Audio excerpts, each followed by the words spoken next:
Thank you for joining us for our second webinar on the topic, Legal Cannabis as a Brand Innovation Game Changer. We are going to give a few people some minutes to log in, and we'll be starting in about 5 minutes, so stay tuned.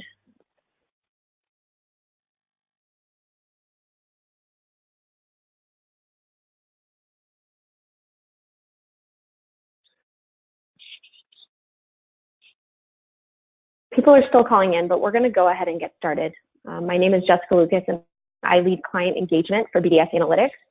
And as you all know, today we're going to be covering the topic of legal cannabis being a brand innovation game changer. Before we get started, just a quick introduction. I spent about 10 years of my career working within market research, looking at both innovation and consumer research specifically, with Nielsen Innovation. And with that, I worked with major global consumer packaged good companies, as well as beverage alcohol companies on their innovation pipeline.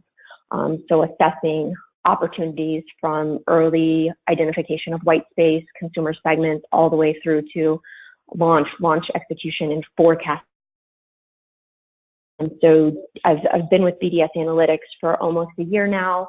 The data side of things is really my background, and Linda shares a similar background, but really what we're doing is bringing what we know and what we know works in other industries to cannabis. And so we'll be taking an in-depth look today into the cannabis consumer, but also how that cannabis consumer and the evolution of the cannabis consumer is driving innovation opportunities within the cannabis industry and outside the cannabis industry. Thanks, Jessica. And I'm Linda Gilbert, and my claim to fame has been pretty much pioneering trend research for new categories, whether it was nutrition back in the early days, I should say, of fortified foods, beverages, and nutraceuticals. We started a trend study back in 1990 that is still being done in more than 30 countries. I worked on supplements when everything was going beyond multivitamins, which was very interesting. Even the creation of the probiotic categories for like Activia and Danactive for Danone. One of the most interesting and fun was sex for Viagra, but now supplanted by understanding what's going on in the cannabis space. So we're going to be sharing a lot of good ideas and observations for you. One of the things we found is that a lot of what we see as we come into the industry is not as well founded as we might have expected it to be. Great, so with that, we'll get started. As some of you already found, there is a pop-out in your webinar box that you can ask questions and type them in throughout the session. We definitely will leave time for Q&A at the end. While you will all be muted, please use that box and type questions in. And we will be circulating that recording. If you have specific questions or if you want a PDF version of the deck, please feel free to reach out to me. My email address is on this slide, but it's jessica@bdsanalytics.com. So with that, let's go ahead and get started. So what we're going to cover today is first high-level look at this industry. Not surprising to most of you, the reason you're on this call and interested in this space is because it is growing in one of the fastest growing industries in the US, and as we look globally as well.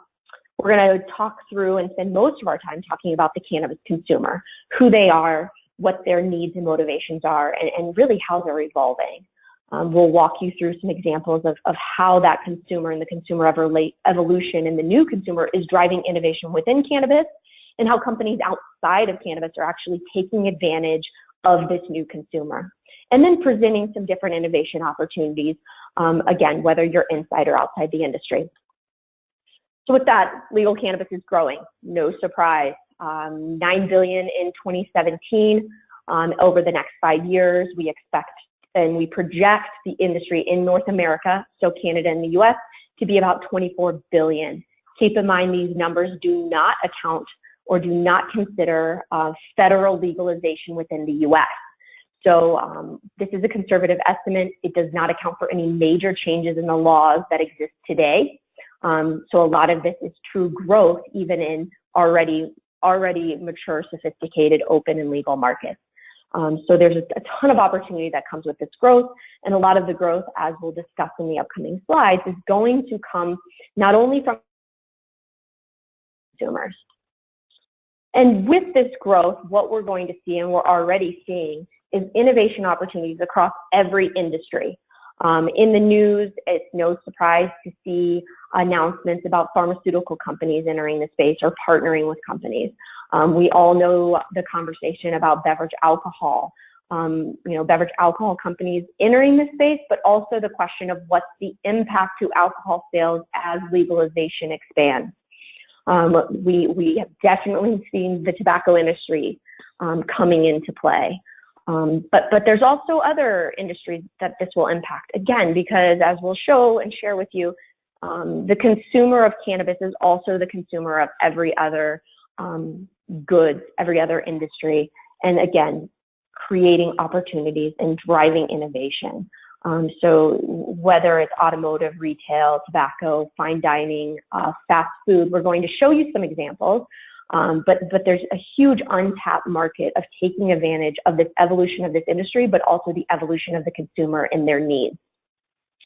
And with that, the innovation opportunities, and by innovation, this doesn't have to be new products. It could be messaging, communication, packaging, M&A opportunities, renovations, obviously true new products, line extensions also fall in this space, but innovation can be brand partnerships, dispensary partnerships, grower partnerships, promotion, in terms of innovation from these emerging new segments of cannabis consumers. So we'll be touching on all of this in quite a bit of detail, but a real quick introduction of BDS Analytics for those who don't know who we are. We started as a company truly as a market research organization. What that means is we started as a company that's tracking retail sales. So those of you in the industry probably know who we are and what we do, but for those who do not and those outside the industry, what we do is very similar to a Nielsen or IRI, SPINS, NPD group.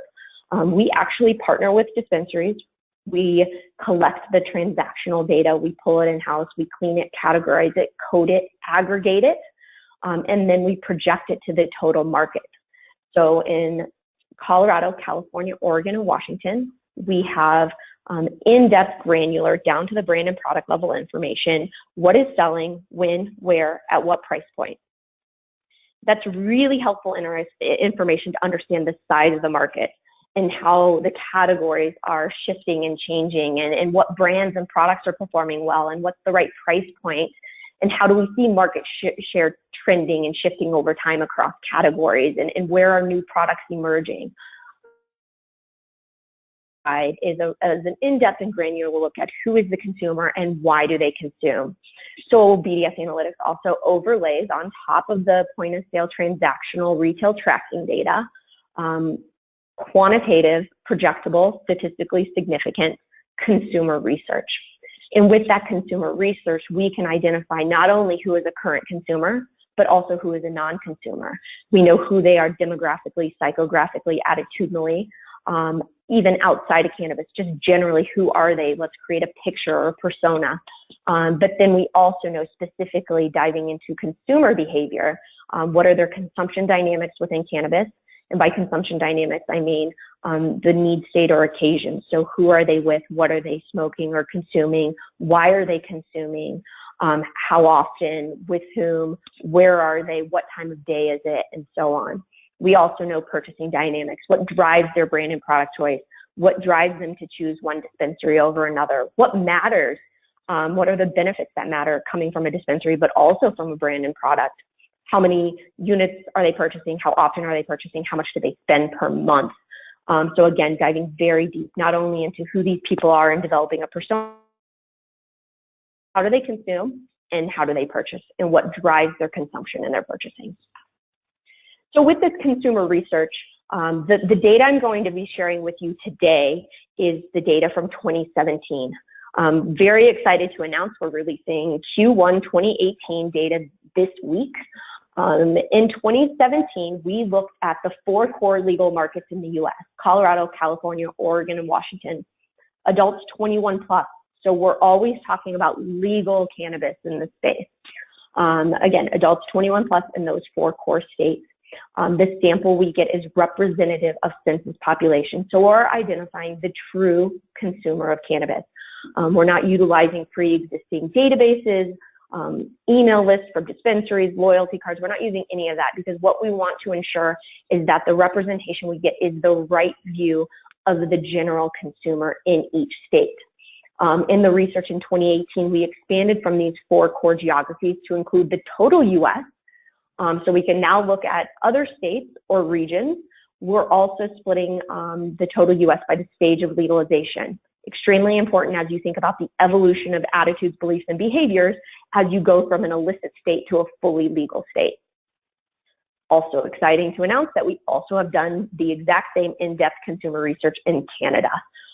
So while I'll be sharing with you the 2017 data, again, in those 4 core legal states in the US, as I'm going through this, keep in mind we have updated data that is total US and total Canada. So as I mentioned earlier, with this research, it's projectable, it's statistically significant. We know who the consumer is and we know their consumption details. So let's go ahead and dive in.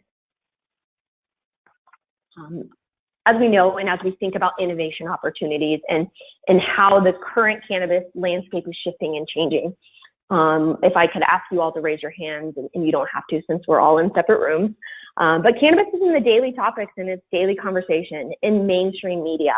And what that has resulted in is a shift in perceptions and beliefs across all stages of legalization. It's becoming more mainstream. The conversation obviously is on the benefits and the negatives. But more and more every day of the week, we're seeing an article or a segment or even a magazine focused just on cannabis and what that means for the US, but also what that means globally, both for consumers, but also for the economy. So with that, and given that there definitely has been a shift in, I would say, mainstreamization of cannabis, what we find in the 4 core legal markets, California, is that 90% of people some form of legal marijuana. Chime in if I'm incorrect here. Accounting for markets, that number only drops to about 80%. So in general, across all stages of legalization in the US, there is large support for some form of legal marijuana usage. Expand that further in those 4 core legal markets, and 80% of adults 21 plus agree marijuana has medical benefits. Probably not surprising to those in the industry. And that definitely is a number that we see shift as markets move to full legalization. More education occurs, more education happens, people understand products, and there are more methods available for consumption. But definitely in these 4 core legal markets, there's a broad acceptance for legal cannabis use and also a belief that it has medical benefits. And as I mentioned earlier, with the research that we're doing, it is trending in nature. And why it's trending is so that we can look at the evolution and understand the shift in the population that is consuming. Because as you think about the more mature markets, a lot of growth is going to come from new consumers, especially over the coming years. In Colorado, California, Oregon, and Washington, when we look at adults 21 plus on average, and again, this is the data from 2017, about 28% of adults 21 plus consume cannabis within the past 6 months. That could be people who consume every day. It also includes people who maybe consumed once in the past 6 months or twice. So there is a spectrum of consumption and use, but we're capturing the picture of who all is a cannabis consumer.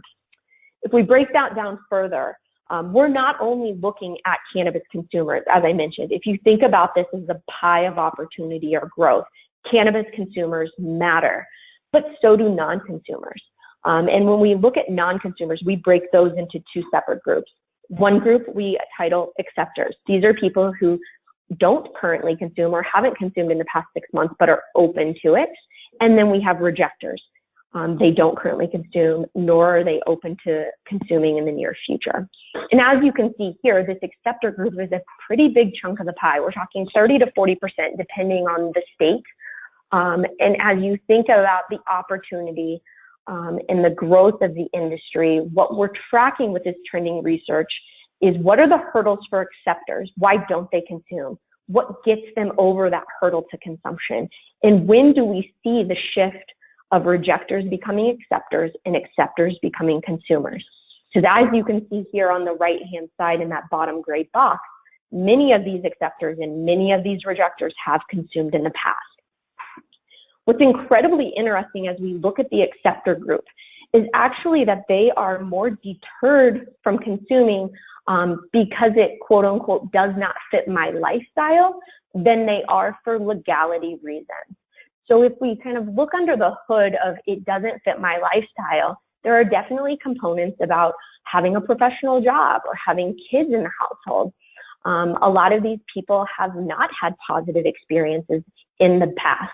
And as you think about what is the hurdle, what are the reasons why it doesn't fit in their lifestyle, a lot of that stems from concerns about whether or not they can trust that they will have a specific experience. So the variability of the product and the experience results in them not seeing how it technically or necessarily fits in their lifestyle as it exists today. And we've kind of dived a lot deeper into this in this next round of research, but really understanding what are those hurdles and how do you overcome those? Because many of these people still consume alcohol. So it's not that they don't necessarily want to consume, it's coming up with how do you get them a consistent experience that they can trust and see how it fits in their lifestyle. Moving forward, what we also know with the work we've done is that there is no one cannabis consumer. We've already, and most of you know, especially if you're interested or following this industry and what's happening, we already know that we've debunked the stoner stereotype. The cannabis consumer is not, a 21-year-old male wearing a tie-dye t-shirt living in their parents' basement in Boulder, Colorado. I can say that because I'm currently in Boulder, Colorado. But really what we found is that the cannabis consumer varies. Their needs, their motivations, the occasions that are appropriate for their consumption varies drastically person by person. They cross generations, they cross genders and socio and economic backgrounds. We're also seeing, and Linda's going to share some examples of this, we're also seeing an emergence of value tiers showing up, not only in product offerings, but really driven because there are differences in consumers from a budget to mainstream to premium and luxury consumers and desires for those types of products. There are medically minded consumers. There are very much recreational and social consumers. And there's also the consumer that consumes for both medical and recreational reasons. And the objective of the research we're doing here is to identify the total group of consumers and then understand the sub-segments of consumers that matter. And what that allows us to do is help brands and dispensaries and companies outside the industry better understand who matters to their business and how they should be speaking to them. So let's jump in and see who exactly is the cannabis consumer. This is the overarching look across the four most sophisticated markets in the US, California, Colorado, Oregon, and Washington. What we know on average is that the cannabis consumer is both male and female, average age of 42. Already with these two data points, the belief that the only people consuming cannabis are those that live in the Wild West and that fit the stoner stereotype. That is not the case. You dive in even further and you see that these people work full time. They're educated. They're willing to spend more money for quality. They're outdoorsy. They like to try new products. They're more satisfied with life actually than non-consumers. So really what we find is that the cannabis consumers skew to these behaviors and these attitudes. And we're really just scratching the surface with what we're showing here. Because what we've really done is we've offered and identified a lot of different attitudinal statements and psychographics and behaviors to really provide a clear picture of who these people are. What products are they purchasing outside of cannabis, and do they drink wine and beer? Do they smoke tobacco? Do they purchase over-the-counter sleep aids or headache medication?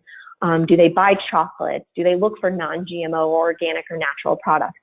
And with all of the data we have, we can really create a clear picture of who the cannabis consumer is, and then dissect those into sub-segments of the population.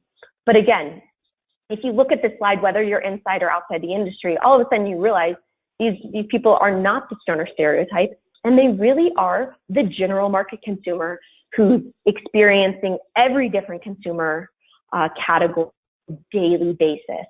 And so whether you're inside or outside the industry, understanding this evolution and this shift of who is a cannabis consumer is essential in identifying potential innovation opportunities. So as we think about the cannabis consumer and their preferred methods of consumption, again, in these 4 core legal states, what we see here, and this is preference, so consumer claim preference. What's important to call out here is there is a lot of crossover. It's very rare to find a cannabis consumer who just consumes via one method. We do see more of that happen among those who are heavy topical consumers, that they don't necessarily utilize inhalables or edibles. But once you're a cannabis consumer, there's a lot of crossover. What we've identified here is actually preferred method of consumption. So these people probably utilize inhalables, edibles, and topicals, but their preference is as such. What we've identified is 70% of consumers prefer inhalables, about 25% prefer edibles, and about 5% prefer topicals. If you are a BDS Analytics retail sales tracking subscriber, meaning you have access to our market data in these 4 states, you might be questioning why this doesn't line up with the market share in that market tracking information. It would be a very interesting question, and we also have an answer for that, and that actually proves why it's important to look at both retail sales tracking data, but also look at consumer research. And the reason is, what we see here again is preferred consumption. Which method do they prefer the most? It doesn't take into account frequency of consumption, the amount they consume, the amount they purchase. And what we know when we look at a consumer who prefers inhalables versus one who prefers edibles is that an inhalable consumer consumes more frequently. Thus, they purchase more frequently. Thus, the retail sales tracking data would show you that actually inhalables have a larger percent of the market share than what you see in these numbers. So as you think about actual share of the market, inhalables are about 80%, edibles are about 15%, and then topicals fall actually very similar to here, about 4 or 5%. And then there's obviously a few other categories that we account for. But that's just one example of why it's important to think about both what is selling through the dispensaries, but also what consumers prefer. Because if you just utilize the retail sales tracking data, you may not have the right assortment or the right full picture of what consumers desire and what they want to purchase. So accounting for both is really essential. Diving in even deeper, we know the methods of consumption, but why are they consuming? And this is, again, at the very highest level. We get very in-depth on this information. But about 70% consume for recreational and social reasons, and about 52% claim for health or medical. All of a sudden, if you tried to calculate those two, you already see that we're over 100%. And that's because for a lot of people, there are dual purposes. So in some occasions, throughout the week or the time of day, people consume for recreational and social reasons. And in other occasions, they're consuming more for health or medical reasons. Yes, you have exclusive rec and social consumers and you have exclusive health or medical consumers, but there is a lot of overlap, and the need or the desire for the product evolves throughout the day and throughout the week. Break that down even further. About 40% of people consume primarily for relaxation purposes. So mentions like relax, be mellow, manage anxiety, manage stress, feel peaceful. I don't have it here, but in this most recent round of data, we've actually been able to identify this same information, but by type or method of consumption. So as I showed you their preference of consumption methods, now we've actually gathered the details around the reasons why they consume edibles versus inhalables versus topicals.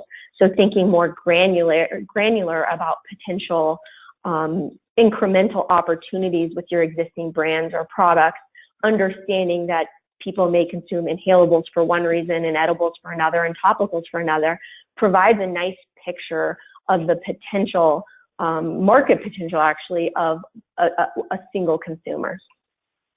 So as I mentioned, as we think about these consumers and their need states, we just talked about why they consume recreational and social versus health or medical, and there's a lot of crossover there. What's really essential to understand is There are a lot of different consumer segments. As I mentioned, they cross ages and they cross needs and motivations. But what's also interesting, the reason why a consumer consumes isn't static. It's evolving the day, the time of day, their mood, their activity, who they're with. So why they might consume a cannabis product on a Tuesday evening is very different than why they might consume after a long bike ride on a Saturday afternoon or before going out with friends on a Friday night. The reasons for consuming are constantly evolving. So you have to understand the core consumer and those sub-consumer segments, but also understand that their needs are evolving throughout the day. And interestingly, consumers give us about, on average, 8 reasons why they consume cannabis. Again, and we'll now have these same reasons by product type. So my guess is there's even more reasons out there, because there may be 8 reasons why they consume inhalables that might differ from why they consume edibles, which might differ why they utilize topical. So again, understanding this evolution and this shift, and that one given consumer doesn't always consume with the same method for the same reason at the same time of day every single day. And interestingly, consumers pair. What you're looking at here, these percentages, is top 2 box frequency of pairing. Interesting to call that out because actually, as we break down specifically pairings with alcohol, so craft beer, cocktails, and wine, these numbers look somewhat low, 15 to 20%. When we actually look at the breakdown of people who ever consume, who ever pair, not just top 2 box pairing, we actually see this number is closer to 50%. So just calling out some interesting pairings, not surprising to see entertainment here, not surprising to see snacks. Exercise may be surprising. Lots of conversations and a lot of work we're doing on understanding this overlap, interaction, pairing, complementary nature of alcohol and cannabis, and what that's going to evolve into over the coming months and years is definitely a hot topic. But as we think about this new cannabis consumer, as we understand that there is no one specific consumer, they really cross stages, and understanding their needs and motivations is essential, because everybody has a different reason why they're consuming, and actually that reason for consumption is evolving throughout the day and throughout the week. So as you think about innovation opportunities, as you think about what this means for your brands, your retail outlets, even those outside the industry, understanding this evolution and the opportunity is essential. So with that introduction to who the cannabis consumer is, I'm going to flip it over to Linda to actually show you some interesting examples.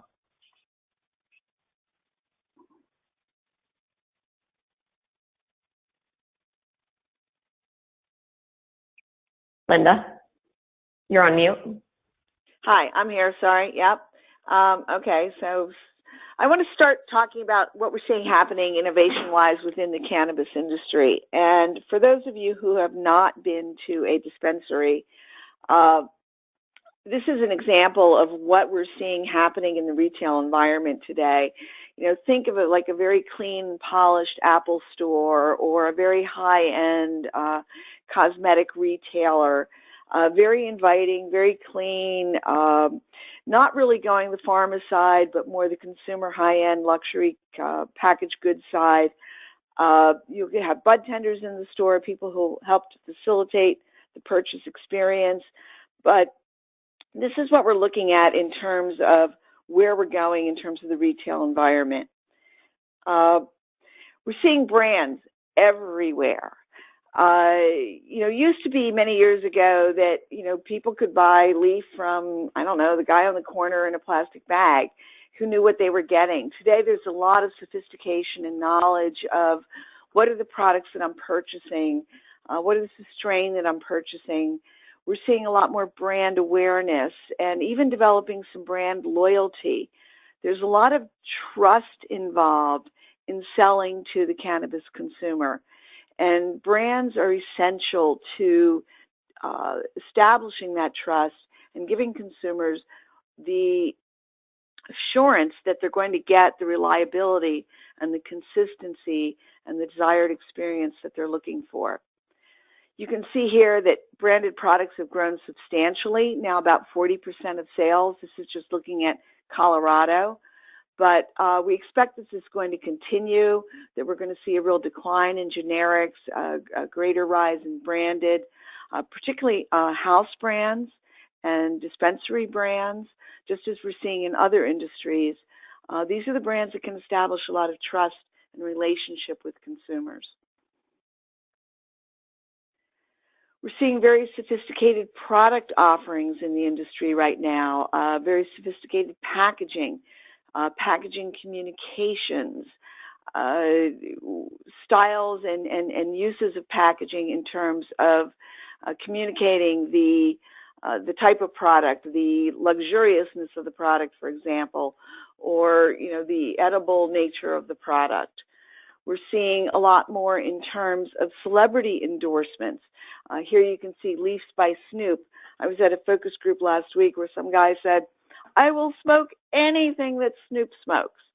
Willie's Reserve, Marley's Natural. Interestingly, we see these celebrity endorsements to be a little bit more powerful in California than in the other states. We're seeing a lot of product evolution. Again, as Jessica mentioned, a lot of people are coming into the cannabis space now for health and wellness reasons. And toward that end, inhalables don't make a lot of sense for them because smoking is known to not necessarily be good for your health.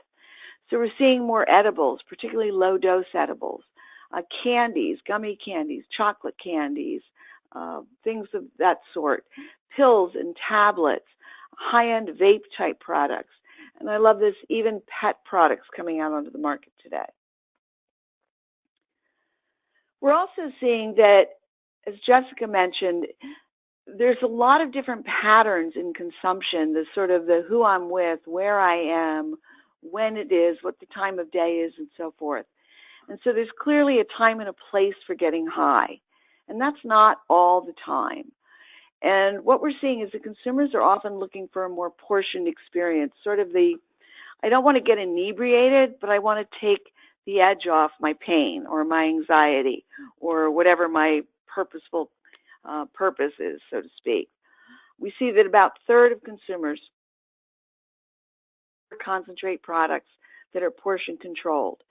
And they agree that manufacturers need to do a better job of making those product dosages reliably consistent. When we talk with consumers, every single one of them that I have interviewed or observed an interview for has a story of someone becoming too inebriated because of dosage unreliability. This is a serious problem that the industry needs to address. For many of consumers, 5 milligrams or less is their preferred dosage. We're seeing very different delivery systems. And again, sort of that idea that it used to be that you could only have an inhalable, roll a joint, use a pipe or a bong. Now we're seeing topicals.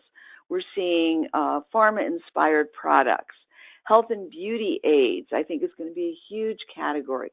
Different types of mix-ins. We're seeing transdermal and sublingual type products. I expect that that is going to become everyday consumer vocabulary before too long.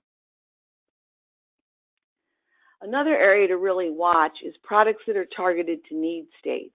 And we saw this back in the days of functional foods and nutraceuticals in terms of talking about what is the benefit proposition for consumers.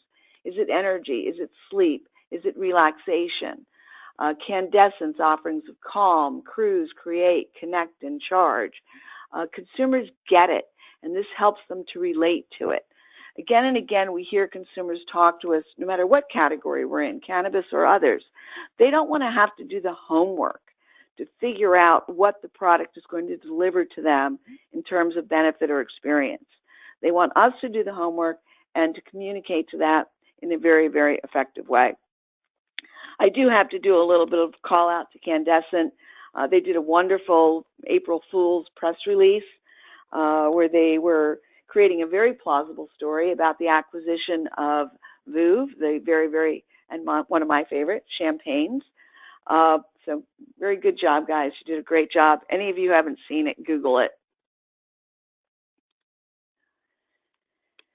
Just like every other industry as well, in terms of packaging sophistication, communications, benefit, opportunities, and so forth, we're seeing that there are budget, mainstream, premium, and luxury consumer segments, again, Candescent and Vuve, very plausible.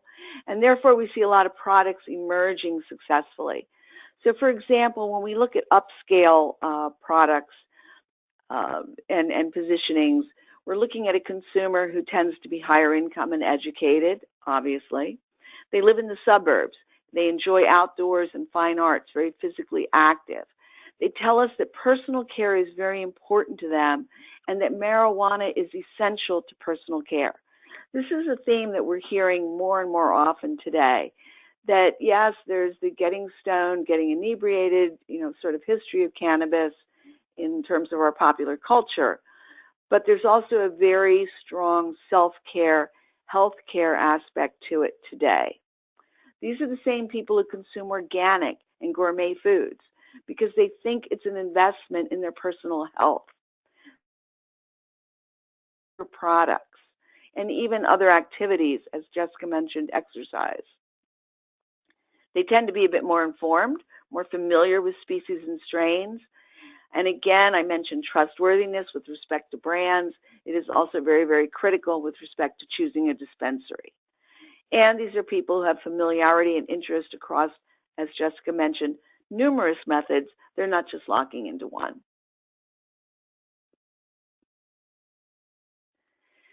And remember that this is not just about THC. CBD is exploding, and yet we see that there's a lot of confusion among consumers with respect to CBD, hemp, cannabis, THC, a lot of education opportunities here, a lot of lack of understanding.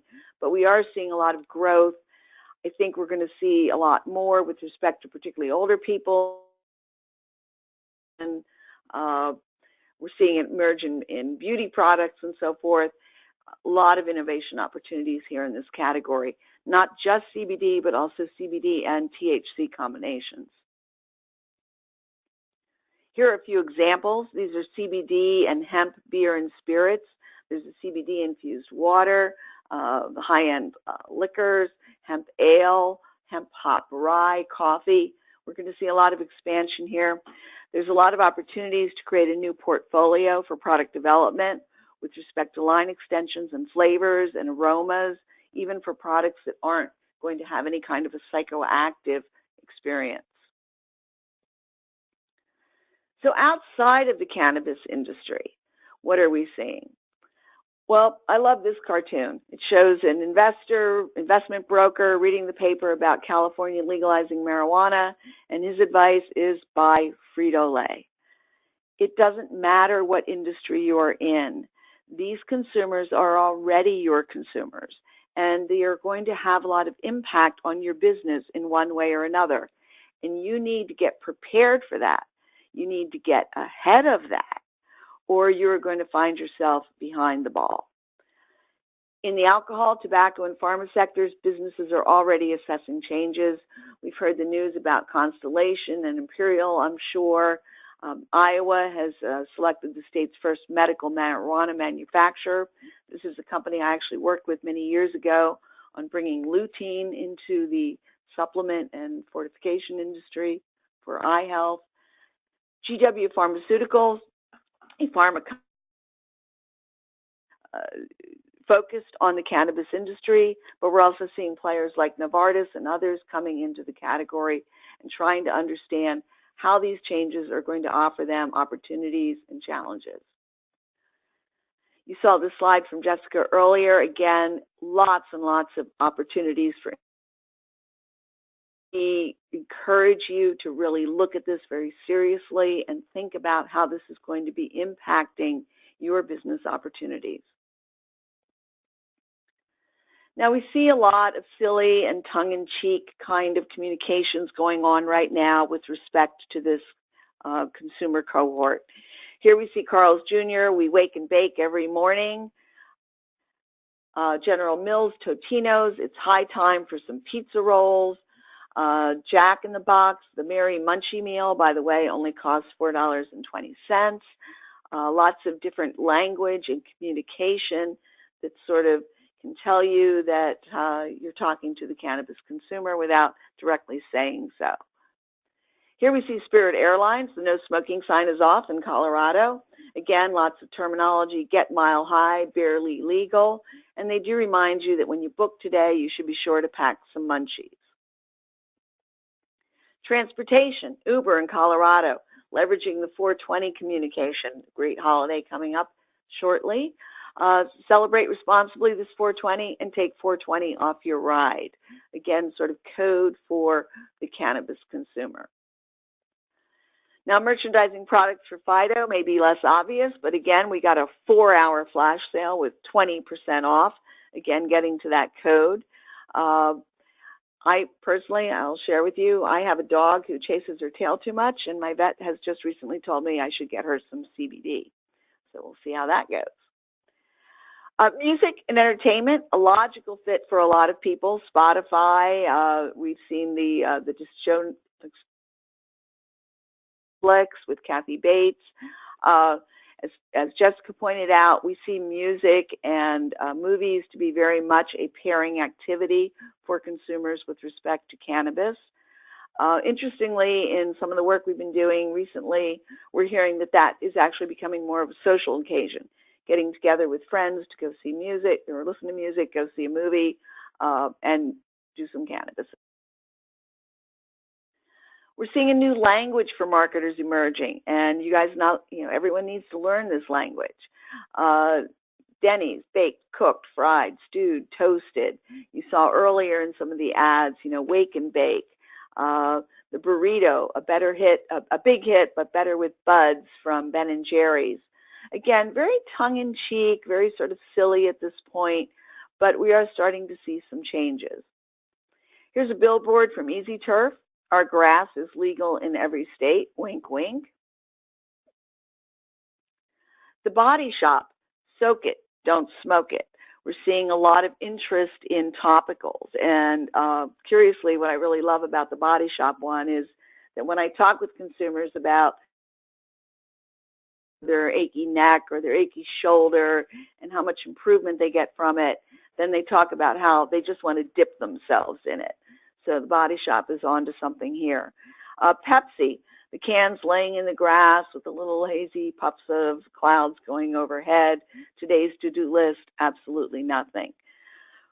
But again, we're seeing a little bit more seriousness. This is from Leafly.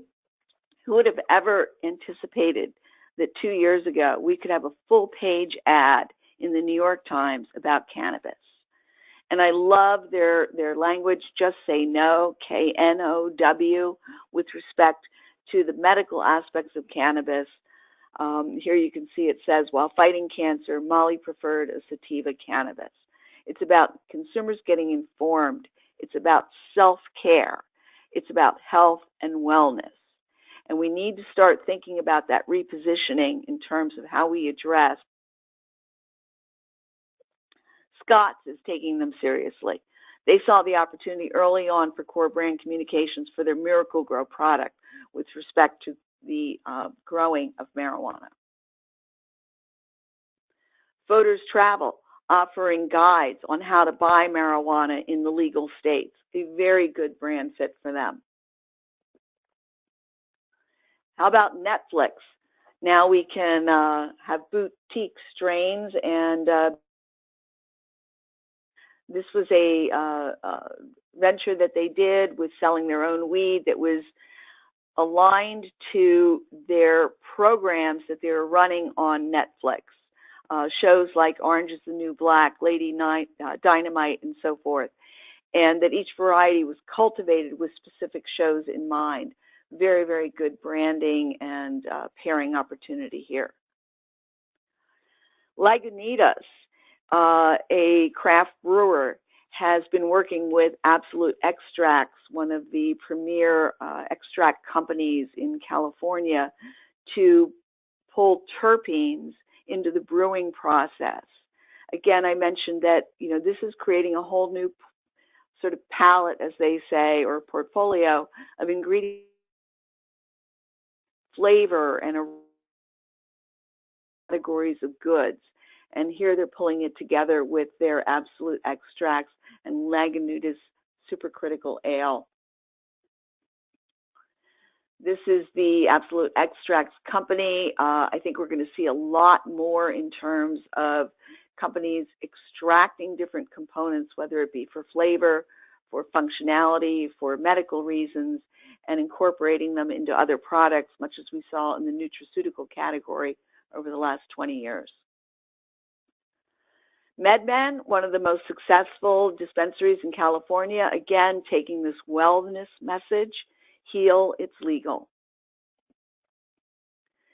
And if you still don't think, if you're not inside this industry and you're still thinking that this does not apply to you, then talk to the Girl Scouts, because they were recently faced with this very, very clever entrepreneur, in my mind, a 9-year-old girl who sold more than 300 boxes in 6 hours outside Urban Leaf in San Diego. Now there's a lot of debate about whether this has violated the Girl Scout rules. Again, no matter what industry you're thinking about, how are you? We can identify areas for innovation and development. As Jessica mentioned, there is no one consumer. You need to think about the connoisseur. You know, this is the person perhaps who's subscribing to Wine Spectator or Cigar Aficionado. They're very knowledgeable about the products and very selective about what they're doing. They also tend to be thought leaders for other people. The medically motivated.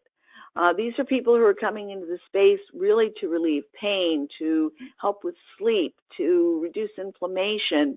For many of them, CBD products or topical products that don't even offer a psychoactive experience are preferred.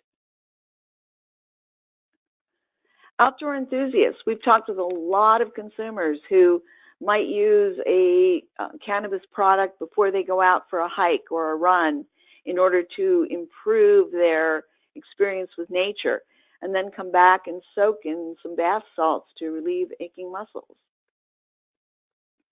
Recent adopters, people who are not familiar with cannabis but have recently tried it and adopted it.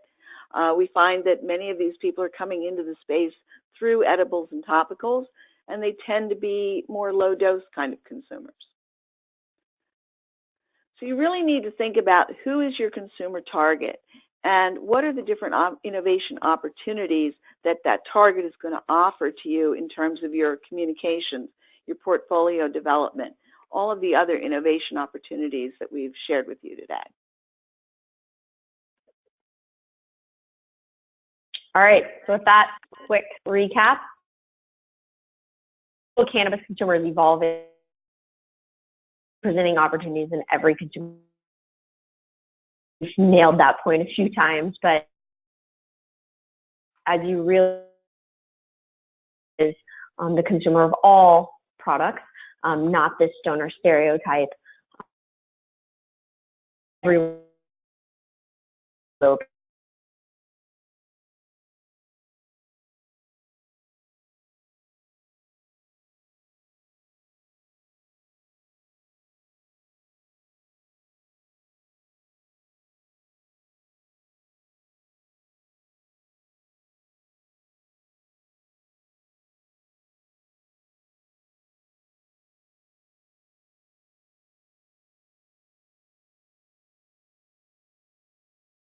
consumers are today and who they likely are going to be tomorrow is essential for everyone. And the last point, obviously we've shown some examples of messaging from Lagunitas to travel to fast food restaurants, but also looking at innovation opportunities and new brands and products within the cannabis space. There's a lot going on today, and really there's a lot of innovations that are launching. And as we think about this messaging, and as we think about oftentimes a lot of the tongue-in-cheek, the puns, the jokes, and the laughs, that's an easy space to go to, and that's a safe space to go to. But there's a huge opportunity here, whether inside or outside the industry, to really elevate the conversation, elevate the communication, and really speak to who we know is a cannabis consumer. So with that, we are going to open the floor to questions. I know many of you have typed in questions into the text box, so I'll go through some of those. But first, Linda, I'm going to shoot you over the first question. The first question is, any insight to how Canada is likely going to compare to the US?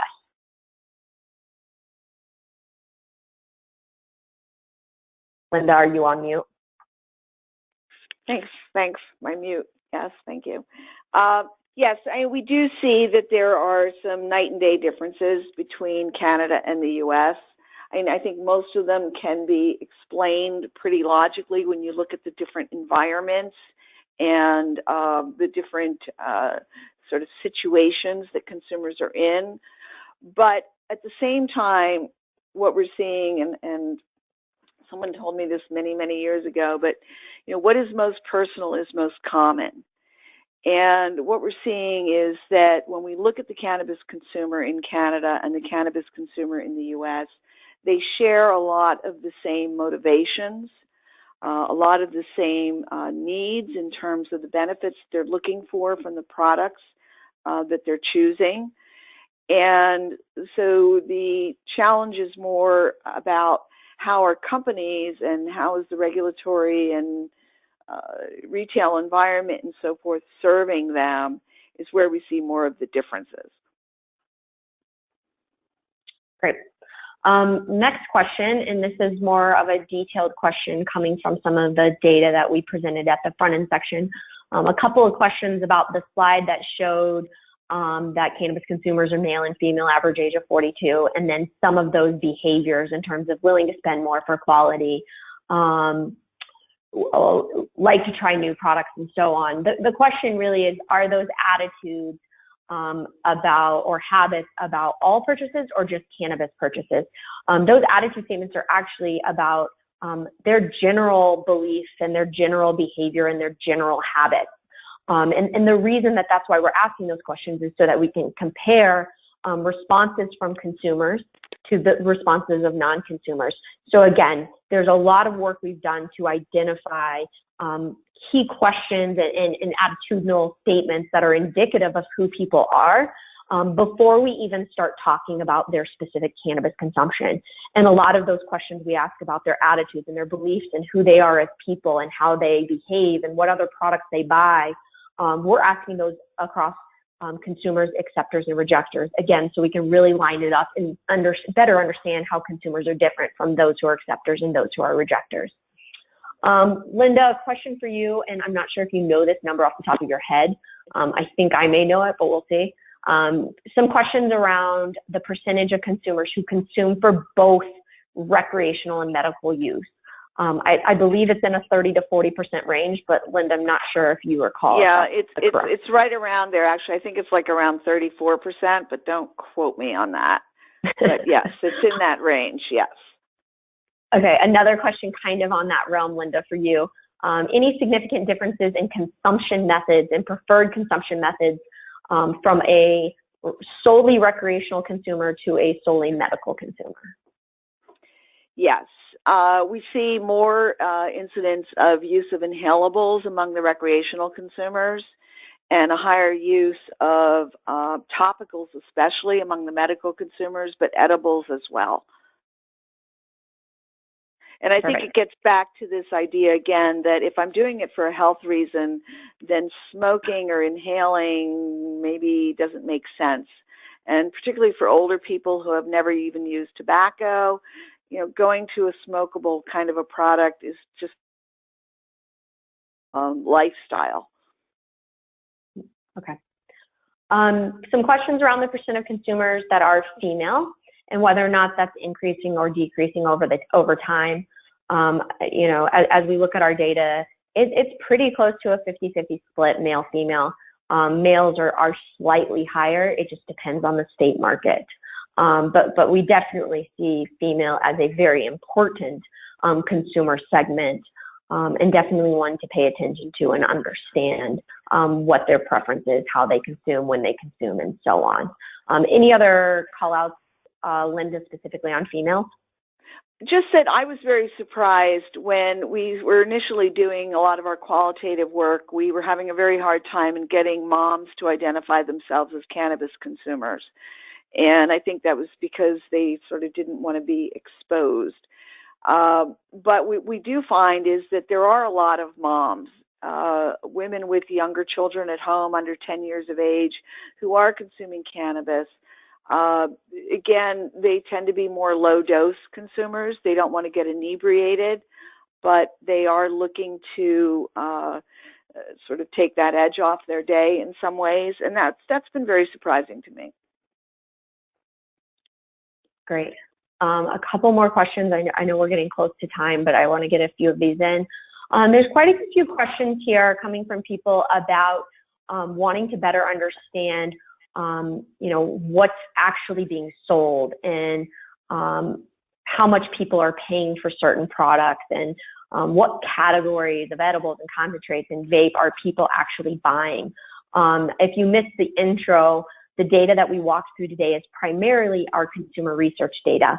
A huge component of what we do at BDS Analytics is actually retail sales tracking data, which gives you exactly that information. So in legal markets, what is selling from category down to brand and product level information, again, for the total state market, and that is very granular, very in-depth, 100% something we offered. We just weren't sharing that data today. So if you have questions on that, definitely reach out to me. There's a few questions about recent adopters, Linda. Yes, that's a profile and a segment of consumers that we specifically have done a deep dive on. If anybody's interested in learning more, let us know. There's some questions about how those people feel about the dispensary experience.